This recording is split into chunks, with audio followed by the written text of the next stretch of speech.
Assalamualaikum warahmatullahi wabarakatuh. Kami dari kelompok 7 ingin mempresentasikan materi tentang sistem.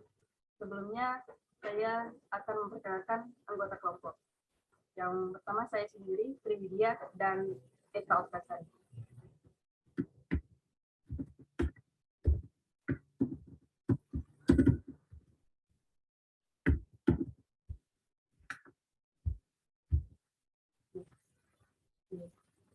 Adapun cara mempelajari sistem, yang pertama sistem, eksperimen dengan sistem sebenarnya, eksperimen dengan model fisik, model matematika, solusi analisis, dan simulasi. Adapun definisi dari sistem itu sendiri, yang pertama yaitu sekelompok objek yang tergabung dalam suatu interaksi dan interdependensi yang teratur.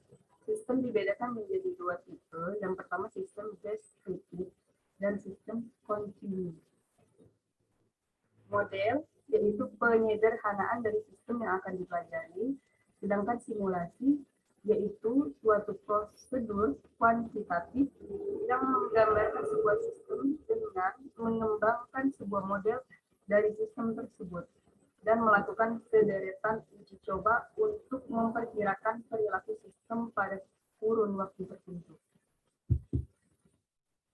Adapun penggunaan simulasi, yang pertama yaitu alternatif terakhir. Bila cara lain tak dapat digunakan, pada kenyataannya berdasarkan hasil riset US tahun 1971 dari 1000 perusahaan.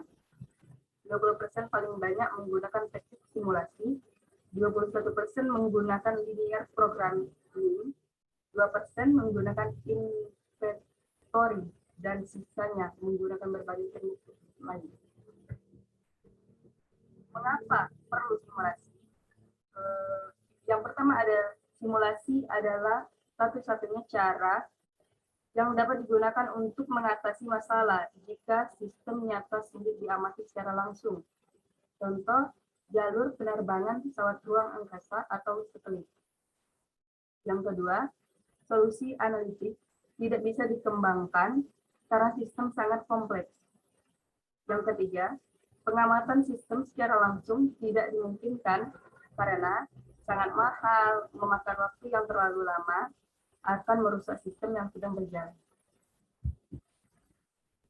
Adapun langkah-langkah studi simulasi, yang pertama yaitu formulasikan masalah dan buat rencana pemecahannya, kumpulkan data dan definisikan modelnya, uji validasi, buat program komputer, jalankan programnya, uji validitas, rancang percobaan, jalankan produksi, analisis data output, penyimpanan hasil dan program yang dipakai. Adapun kekurangan simulasi terbagi menjadi dua. Yang pertama, simulasi tidak akurat. Maksudnya di sini yaitu teknik ini bukan proses optimisasi dan tidak menghasilkan sebuah jawaban, tetapi hanya menghasilkan sekumpulan output dari sistem pada berbagai kondisi yang berbeda. Dalam banyak kasus, ketelitiannya sulit diatur. Model simulasi yang baik bisa jadi sangat mahal, bahkan sering dibutuhkan waktu bertahun-tahun untuk mengembangkan model yang sesuai. Yang ketiga, tidak semua situasi dapat dievaluasi dengan simulasi, karena hanya situasi yang mengandung ketidakpastian yang dapat dievaluasi dengan simulasi. Karena tanpa komponen acak, semua eksperimen simulasi akan menghasilkan jawaban yang sama. Yang keempat, simulasi menghasilkan cara untuk mengevaluasi solusi, bukan menghasilkan cara untuk memecahkan masalah. Jadi, sebelumnya perlu diketahui dulu solusi atau pendekatan solusi yang akan diuji. Adapun aplikasi studi simulasi atau analisis sistem manufaktur. Yang kedua, mengetahui kebutuhan software atau hardware untuk sistem komputer. Yang ketiga, mengevaluasi sistem persenjataan baru dalam bidang militer. Yang keempat, menentukan peraturan dalam sistem inventory atau persediaan. Yang kelima, mendesain sistem transportasi. Yang keenam, mendesain sistem komunikasi. Yang ketujuh, mengevaluasi sistem pelayanan dalam bidang perbankan. Dan terakhir ada mengevaluasi sistem ekonomi dan finansial. Materi selanjutnya yaitu bilangan acak dan para-acak. Cara memperoleh untuk zaman dahulu dengan cara melempar dadu atau mengocek kartu. Sedangkan zaman modern dengan cara membentuk bilangan acak secara numerik atau aritmatik menggunakan komputer disebut dengan bilangan spon acak. Pembangkit bilangan acak harus berdistribusi uniform dan tidak berkorelasi antar bilangan. Yang kedua, membangkit cepat atau stroke tidak besar. Yang ketiga, dapat direspon. Yang keempat, periode besar karena mungkin bilangan acak dibangkitkan berulang. Untuk materi selanjutnya saya serahkan kepada Eka Oktasari, kepadanya kami persilakan. Baiklah, saya akan melanjutkan presentasi dari teman saya. Variabel acak random untuk fungsi atau aturan yang menunjukkan sebuah bilangan real untuk suatu titik sampel pada ruangan sampel X. Biasanya variabel acak ditanyakan dengan huruf besar X, Y, Z. Dan nilai variabel acaknya dimisalkan dengan huruf kecil X, Y, Z. Variabel acak berdiri dari variabel acak diskrit, variabel acak kontinu.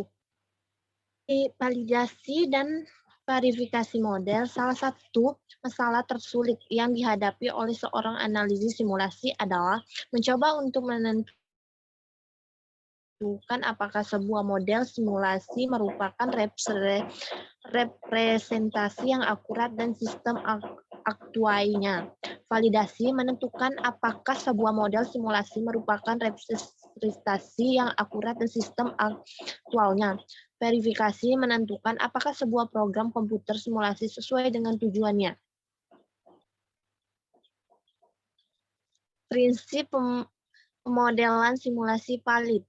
Praktis simulasi harus dapat menentukan aspek apa saja dari sistem yang kompleks yang perlu disertakan dalam model simulasi.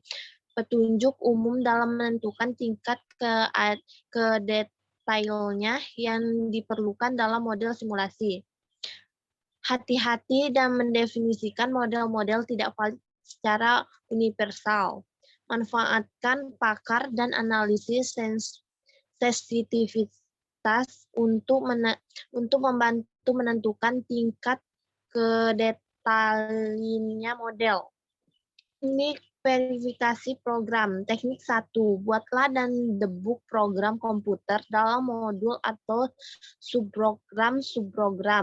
Teknik 2. Buatlah program komputer secara bersama-sama lebih dari satu orang.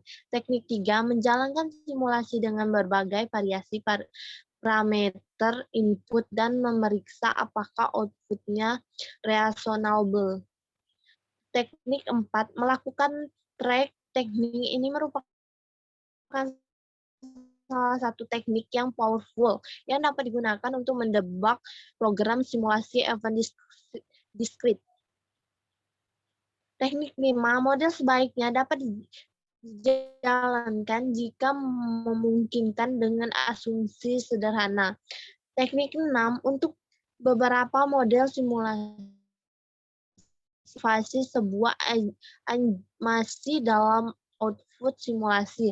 Teknik 7, tuliskan mean sampel dan variasi sampel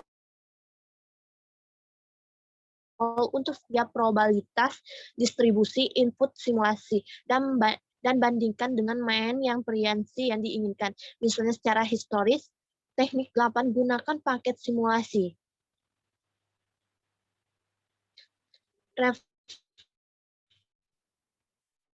Perspektif umum simulasi, eksperimen dengan model simulasi untuk eksperimen sistem aktual. 2. Kemudahan atau kesulitan dari proses validasi tergantung pada kompleksitas sistem yang dimodelkan. 3. Sebuah model simulasi dari sebuah sistem yang kompleks hanya dapat menjadikan pendekatan terhadap aktual sistem. Sebuah model simulasi sebaiknya selalu dibangunkan untuk kumpulan tujuan tertentu. Selanjutnya, sebuah buku catatan dari asumsi model simulasi sebaiknya diupdate berkala.